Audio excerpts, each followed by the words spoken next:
အားလုံးပဲမင်္ဂလာပါဒီနေ့ကျွန်တော်မျှဝေပေးချင်တာက Drawbridge ကဝင်ငွေဘယ်ရရတာလဲလို့မေးကြတယ်เนาะ Drawbridge ကတကယ်တော့ကျွန်တော်တို့ customer တွေကဒီထုတ်ကုန်ပစ္စည်းကိုဝယ်သုံးသွားတဲ့အချိန်မှာကျွန်တော်တို့ရဲ့ကိုယ်ပိုင် link နဲ့ချိတ်ဆက်ပြီး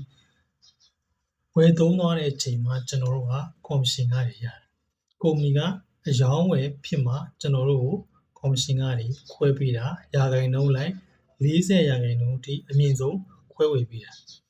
ကုမ္ပဏီကဘာမှမရောင်းရဘဲနဲ့တော့ကျွန်တော်တို့ကို commission တွေမပေးဘူးဝင်ငွေတွေမပေးဘူးသူကထုတ်ကုန်ပစ္စည်းတွေကိုထုတ်တဲ့ကုမ္ပဏီပြီးတော့ application တစ်ခုဖြစ်တဲ့အတွက်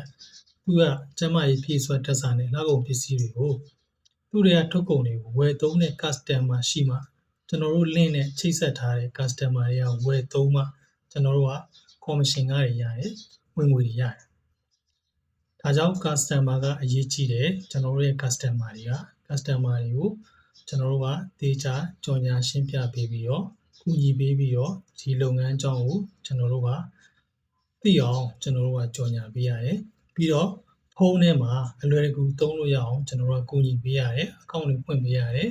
ပြီးတော့ဒီလုပ်ငန်းနဲ့ချိတ်ဆက်လာပြီးတော့လက်တွဲပြီးတော့ကျွန်တော်တို့နဲ့အတူတူလှုပ်ချင်တဲ့ညီကိုမောင်နှမတွေကိုလည်းကျွန်တော်တို့ရဲ့ကိုယ်ပိုင် ID လေးနဲ့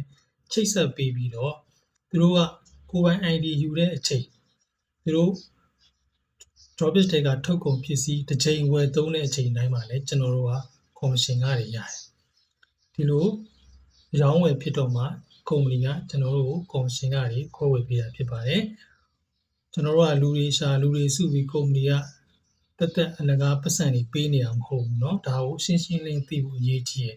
Drawbridge အကြောင်းကိုသေချာလေ့လာပါသေချာသိအောင်စူးစမ်းကြပါသေချာလုပ်ကြပါဟုတ်ဆို Drawbridge ဆိုတာ ID ဖွင့်ပြီးရတယ်ငွေဘယ်တော့ရမှာလဲဘယ်လိုရမှာလဲလို့မေးလို့မရဘူးเนาะ Drawbridge မှာကိုယ်တကယ်အလုပ်လုပ်မှကိုယ်တကယ်စူးစမ်းမှကိုယ်တကယ်တည်ဆောက်နိုင်မှဝင်ငွေဆိုတာဖြစ်လာတာကျွန်တော်တို့ customer တွေဝယ်ယူတဲ့စီရပဲအယောင်းဝယ်ဖြစ်မှာပဲကုမ္ပဏီကကျွန်တော်တို့ commission တွေပေးတာဖြစ်ပါတယ်အားလုံးပဲအဆင်ပြေကြပါစေ